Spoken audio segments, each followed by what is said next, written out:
Are you quick to judge people? Let's talk about that here at Pathways of Hope. Today, let's reflect on the Gospel of John, chapter 8, verses 1 to 11. In today's Gospel, the scribes and the Pharisees bring to Jesus Christ a woman who they caught in the act of committing adultery. They said to him, "Teacher, this woman was caught in the very act of committing adultery. Now in the law, Moses commanded us to stone such women. So what do you say?" They brought this adulterous woman in front of Jesus Christ so that Jesus may extend judgment upon her. But here's the crazy part. Why didn't they extend the penalty personally to that woman? Because they knew the law. And they knew the penalty that goes with adultery. So why let Jesus Christ be the judge of her act? Because the scribes and the Pharisees wanted to trap our Lord Jesus Christ. It was a no-win situation for our Lord. Scenario number 1. If he says, "Go ahead, implement the penalty, stone her to death," they will tell the audience right in front of Jesus Christ, "Look at this man preaching about love, about forgiveness, about not killing others. Yet he wants us to stone this woman, stone her to death." If Jesus Christ says, "No, let's not implement the law, that's too harsh," what will they say? They will say, "Look at this man. He goes against the law of Moses, the law which came from God himself." But the following scene surprised them, because this is what Jesus Christ did. Jesus bent down and began to write on the ground with his finger.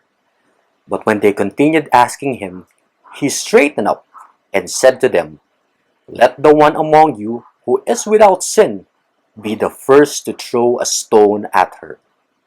Then slowly, one by one, each of them realized what Jesus said, and they left the scene slowly, until it was only Jesus Christ and the adulterous woman who was left in that scene. He said to her, "Go, and from now on, do not sin anymore." There are 3 things that we can learn in today's gospel. Number 1, do not ignore the sin. Do not justify sin. When you read the gospel today, you might ask yourself, didn't Jesus just ignore what the adulterous woman did? That's not true. In fact, Jesus recognized her sin. That's why he tells her, "Go and do not sin anymore." And it's a reminder for all of us that we should not sugarcoat sin. We call sin as it is. We call a spade a spade. Sin is always sin, even up to our time right now. When God says, "Do not kill," then we should follow and recognize that killing in whatever form is sinful. The first point that I want to share with you, do not ignore the sin. Second point, do not be quick to judge others. Do not be quick to condemn the act of others. In the book of Matthew, it says, "Stop judging, so you will not be judged." Before we start condemning the act of others, we should look at reflecting at our own sinfulness. Because when we start reflecting on our own sinfulness, on our own weakness, we are reminded that we too need Jesus Christ.